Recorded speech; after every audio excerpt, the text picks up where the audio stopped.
For 3 years, an AI assistant was a text box. You asked, it answered, and every single action after that was yours. You clicked, you paid, you died. The change is that the assistant now holds the cursor.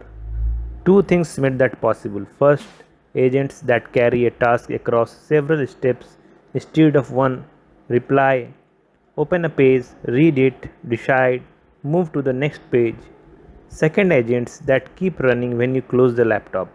Google's version of that runs on a cloud machine rather than your browser tab, which means the task continues while you are asleep. That second one is the part people underestimate. A tool that only works while you are watching is limited by your attention.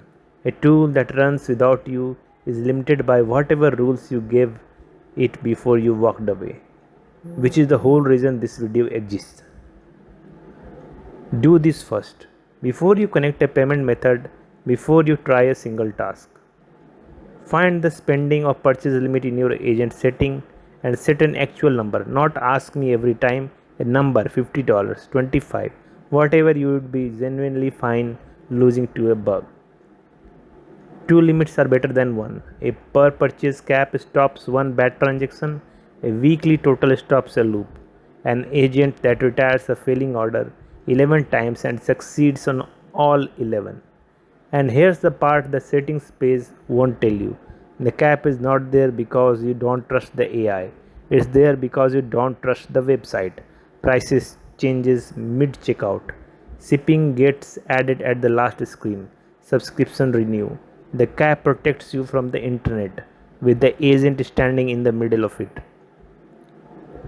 Every agent platform has some versions of a permission gate, a list of action it can take on its own, and a list where it stops and waits for you. The default settings are tuned for the product feeling impressive. Yours should be tuned for you sleeping well. Three things belong on the ask me first list always: anything that spends money, anything that sends a message under your name, email, text, a phone call to a business, and anything that cancels, deletes, or changes an existing account.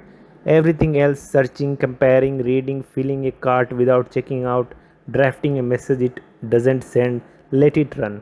That's where the time savings actually live, and none of it is reversible. The test is not, is this task hard? It's, if this goes wrong, can I undo it in 5 minutes? If no, get it. This is the part that separates people who get value out of agents from people who quietly stop using them after a week.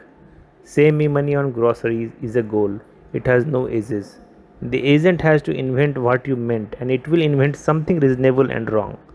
Check these 4 stores for this exact item in this size and show me the 3 cheapest with shipping included. In a task, every word in it is a boundary. Name the sources, name the constraint, size, date, budget, brand, and name the stopping point. Show me, don't buy. You can always follow up with buy the second one. You cannot follow up with unbuy the second one. Narrow tasks also fail visibly. A vague task fails by returning something plausible and you don't find out for 2 weeks. Don't walk away yet. Run 3 tasks you already know the answer to. Something you priced yourself last week. A store whose stock you can verify in 30 seconds. You are checking the 3 things. Did it use the sources you named, or did it wander somewhere else? Did it stop where you told it to stop? And did it tell you what it couldn't do? Or did it fill the gap with a guess and present it with the same confidence as everything else? That third one is the one that matters. An agent that hands work back to you is working correctly. An agent that never hands anything back is not more capable, it just isn't telling you. That's the setup. Cap it, get anything you can't undo, give it a task with edges, and watch the first 3 runs. One thing: everything here is accurate as of the date in the corner. These setting screens move fast. When your looks different from mine, trust yours.